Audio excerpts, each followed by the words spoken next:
Zu den ältesten Klassen in Shakes and Fidget gehört der Krieger und genau um diesen gut gepanzerten Schildträger soll es in diesem Video gehen. Wir besprechen, was den Krieger auszeichnet, wie er funktioniert und was man bei dieser Klasse alles beachten sollte. Und falls euch solche Videos gefallen, lasst uns mal ein Like da oder drückt auf den Abo-Button. Wir freuen uns und ich würde sagen, wir starten mit diesem Video.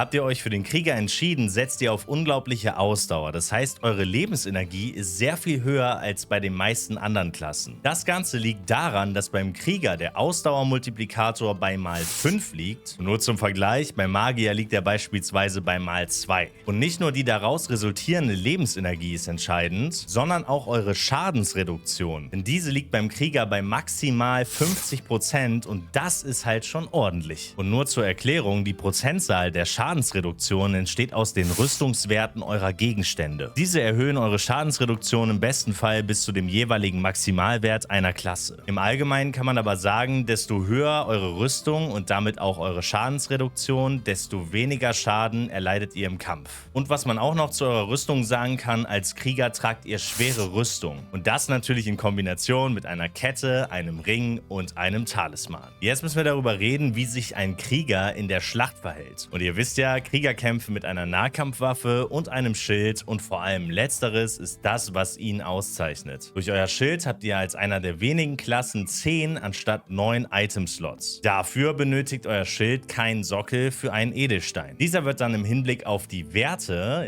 bei eurer Waffe mal 2 gerechnet. Euer Schild kann genau wie alle anderen Rüstungsgegenstände, die ihr als Krieger anziehen könnt, beim Schmied aufgewertet werden, sofern ihr natürlich Level 90 erreicht und den Schmied freigeschaltet habt. Des Weiteren kann euer Kriegerschild keine Rune und auch keine Verzauberung tragen. Diese sind natürlich auf euren anderen Ausrüstungsgegenständen zu finden. Jetzt müssen wir noch klären, warum euer Schild so wichtig ist. Denn wenn Krieger ein Schild ausgerüstet haben, dann haben sie eine 25%ige Chance, Angriffe im Kampf zu blocken. Und blocken heißt, sie erleiden keinen Schaden. Dieses Blocken funktioniert natürlich im Kampf gegen alle Klassen, außer dem Magier, der ignoriert eure Fähigkeit. Aber dafür macht ihr Magiern das Leben mit eurer immensen Ausdauer sehr schwer. Natürlich brauchen Krieger auch irgendwas zum Austeilen, weil ihr könnt ja schlecht nur mit einem Schild in die Schlacht ziehen und deshalb kommt eure Waffe ins Spiel. Nahkampfwaffen geben euch 1:1 dieselben Attribute wie jedes andere Teil eurer Ausrüstung. Daher gelten sie auch als Waffenart mit dem niedrigsten Attributbonus. Und nur zur Info, Fernkampf- und Magiewaffen geben immer die doppelte Menge an Attributen. Doch damit ihr jetzt keinen Nachteil habt, habt ihr ja noch euer Schild. Ja, und der gibt euch ja nochmal denselben Attributbonus wie eure Waffe und damit ist das Ganze ja wieder ausgeglichen. Sobald ihr den Schmied freigeschaltet habt und Ausrüstungsgegenstände zerlegen könnt, dann kostet euch das Zerlegen einer Nahkampfwaffe nur eine Zerlegung. Das Ganze gilt natürlich auch für euer Schild und wenn wir uns jetzt Fernkampf- oder Magiewaffen angucken, dann sehen wir, dass diese 2 Zerlegungen brauchen. Insgesamt hat der Krieger eine maximale Chance von 50% für kritische Treffer. Diese skaliert natürlich mit der Höhe eures Glücksattributes. Okay, was müssen wir aber jetzt machen, um mit eurem Krieger richtig in Fahrt zu kommen? Und dafür müsstet ihr als allererstes wissen, was eure wichtigsten Attribute sind. Und das kann ich euch verraten, das ist nämlich Stärke und eure Ausdauer. Stärke wird nämlich als euer Hauptattribut bezeichnet und ist dazu noch einer der größten Faktoren für euren Schaden. Und durch eure Ausdauer steigt eure Lebensenergie, was natürlich, wie gesagt, das Fundament des Kriegers ist. Eure optimale Trankwahl beruht ebenfalls auf diesen Attributen. Damit ihr jetzt den bestmöglichen Erfolg erzielen könnt, trinkt ihr einen Stärketrank, um euer Hauptattribut zu boosten und einen Ausdauertrank. Und um das Ganze noch abzurunden, gönnt ihr euch einen Trank des ewigen Lebens, um eure Lebensenergie nochmal um 25% zu boosten. Jetzt wisst ihr, welche Tränke ihr trinken solltet, aber wir müssen natürlich noch über die Größe der Tränke sprechen. Und dazu muss man wissen, dass ihr zu Beginn eurer Reise im Zauberladen kleine Tränke finden könnt. Diese boosten einen jeweiligen Wert um 10%. Ab Level 15 gibt es dann 15% Tränke und habt ihr Level 32 erreicht, solltet ihr große Tränke finden, diese geben euch 25% Bonus. Bei eurer Skillung können Geschick und Intelligenz sekundär behandelt werden, weil wir von sogenannten Nebenattributen sprechen. Diese helfen euch im Kampf gegen Klassen, die genau diese Attribute als Hauptattribut haben. Das heißt, euer Geschicksattribut hilft euch zum Beispiel im Kampf gegen Kundschafter und euer Intelligenz Intelligenzwert, zum Beispiel gegen Magier. Ein weiteres Attribut, was ihr sekundär behandeln solltet, ist euer Glückswert.